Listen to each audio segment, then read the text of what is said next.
Building a business may feel like a big jump, but OnDeck Small Business Loans can help keep you afloat. With lines of credit up to $100,000 and term loans up to $250,000, OnDeck lets you choose the loan that's right for your business. As a top-rated online small business lender, OnDeck's team of loan advisors can help you find the right business loan to fit your needs. Visit OnDeck.com for more information. Depending on certain loan attributes, your business loan may be issued by OnDeck or Celtic Bank. OnDeck does not lend in North Dakota. All loans and amounts subject to lender approval. Bonjour, ici Patrick Pierrat, éditeur d'InfoBref. Voici l'essentiel des nouvelles en ce mardi 13 mai. Le nouveau gouvernement Carney sera assermenté aujourd'hui. Plusieurs médias ont rapporté que le Premier ministre Mark Carney aurait choisi de profondément remanier le cabinet qu'il avait choisi en mars, juste avant de déclencher les élections fédérales. Selon des sources gouvernementales, plus de la moitié de celles et ceux qui seront annoncés ce matin comme ministres ne faisaient pas partie de son premier gouvernement. Les cégeps vont devoir faire face à une importante compression budgétaire. La presse a révélé hier que le réseau collégial devra composer avec un manque à gagner de plus de 150 millions de dollars pour l'année scolaire 2025-2026. Les subventions de fonctionnement versées par le gouvernement pour cette année ne couvriront pas les coûts d'exploitation anticipés par les cégeps. La Fédération des cégeps a dénoncé cette compression, qu'elle a qualifiée d'historique. Elle soutient qu'elle aura des répercussions importantes, y compris la suspension de services aux étudiants et une surcharge de travail sans précédent pour le personnel. Un animateur de Radio-Canada sera candidat pour le Parti québécois dans Arthabaska. Alex Boissonneau, ancien correspondant parlementaire et animateur de l'émission matinale de la radio Ici Première à Québec, va se présenter dans une circonscription du centre du Québec qui a été laissée vacante par la démission de l'ancien député caquiste Éric Lefebvre. Sa candidature à Alex Boissonneau doit être annoncée officiellement demain. Boissonneau a déjà un adversaire déclaré dans Arthabaska. Le chef du Parti conservateur du Québec, Éric Duhaime, tentera lui aussi de s'y faire élire. Le gouvernement a jusqu'à septembre pour déclencher une élection partielle dans la circonscription.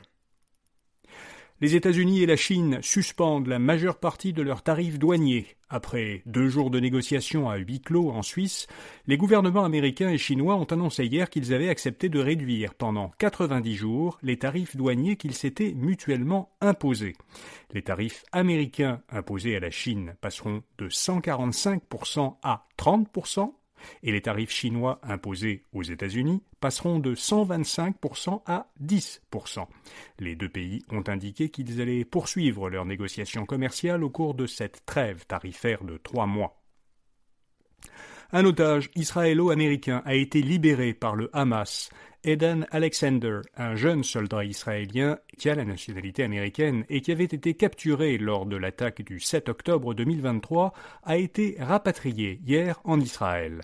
C'est le premier otage que le Hamas libère depuis le 22 février. Sa libération a eu lieu juste au moment où Donald Trump quittait les États-Unis pour entamer sa première tournée au Moyen-Orient. Au cours des prochains jours, le président américain doit se rendre en Arabie Saoudite, au Qatar et aux Émirats Arabes Unis. Trump n'a pas exclu hier d'être présent lors d'une éventuelle rencontre entre Volodymyr Zelensky et Vladimir Poutine qui doit se tenir jeudi en Turquie. La société technologique d'Ottawa, Shopify, va rejoindre le Nasdaq 100. Elle avait transféré le 31 mars sa cotation boursière aux États-Unis de la bourse de New York vers la bourse Nasdaq. Celle-ci vient d'annoncer que l'action de Shopify va être ajoutée à l'indice boursier Nasdaq 100, qui regroupe les 100 plus grandes sociétés du Nasdaq. Plusieurs analystes estiment que cet ajout aura un effet positif sur le cours de l'action de Shopify, car elle sera achetée alors par les investisseurs institutionnels qui souhaitent obtenir le rendement de l'indice Nasdaq 100. Les télécoms souffrent du ralentissement de la croissance démographique. C'est ce qu'a observé l'agence Bloomberg, après avoir rapporté les plus récents résultats trimestriels des 3 plus grandes entreprises de téléphonie mobile au pays, soit Bell, Rogers et TELUS. La croissance du nombre d'abonnés de ces fournisseurs a ralenti de manière importante au cours des 2 derniers trimestres. Les 3 entreprises ont attribué ce ralentissement aux récentes politiques qui visent à réduire le nombre de nouveaux arrivants au Canada. Ces politiques ont ralenti la croissance démographique au pays et donc le bassin de nouveaux clients potentiels pour ces sociétés. L'entreprise montréalaise Industrie Dorel, qui fabrique des meubles et des produits pour enfants, a indiqué que les consommateurs avaient moins les moyens d'acheter de nouveaux meubles dans le contexte économique actuel. Par conséquent, le fabricant compte s'ajuster en supprimant un nombre important de postes au deuxième trimestre. L'entreprise n'a pas précisé l'ampleur de la réorganisation. L'Arabie saoudite lance une société d'intelligence artificielle, baptisée Humain, ça s'écrit comme le mot français, Humain. L'entreprise a été dévoilée juste avant l'arrivée du président américain dans ce royaume de la péninsule arabique. La société est présidée par le prince héritier Mohammed Ben Salman, qui est souvent désigné par le sigle MBS, et elle est détenue par le Fonds souverain de l'Arabie saoudite. Humain prévoit de construire plusieurs infrastructures qui sont nécessaires à l'intelligence artificielle, comme des centres de données, et aussi de développer son propre modèle de langage, qui sera en langue arabe. Et puis une société de crypto-monnaies soutenue par les fils de Donald Trump va entrer en bourse. American Bitcoin, une société américaine de minage, de fabrication de Bitcoin, va être cotée au Nasdaq sous le symbole ABTC au cours du prochain trimestre.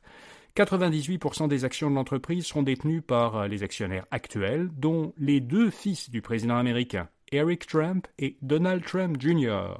En septembre dernier, Trump et ses deux fils avaient associé leur nom au service d'échange de crypto-monnaies World Liberty Financial. Voilà, vous savez l'essentiel. Bonne journée et à demain matin. Welcome to It Takes Energy, presented by Energy Transfer, where we talk all things oil and natural gas. Oil and gas drive our economy, ensure our country's security, and open pathways to brighter futures. The U.S. produces 13 million barrels of crude oil every day, enough to fill 800 Olympic swimming pools. But what is that oil used for? The gas we put in our cars is just the beginning. Nearly 50% of each barrel is refined into gasoline. Another 34% is refined into fuels like diesel and jet fuel. And the rest is used to make more than 96% of our everyday essentials, like the tennis shoes you wear, the cell phone you rely on, and medicines that help save lives. Look around, and you'll see the essential role oil and gas plays in our modern lives.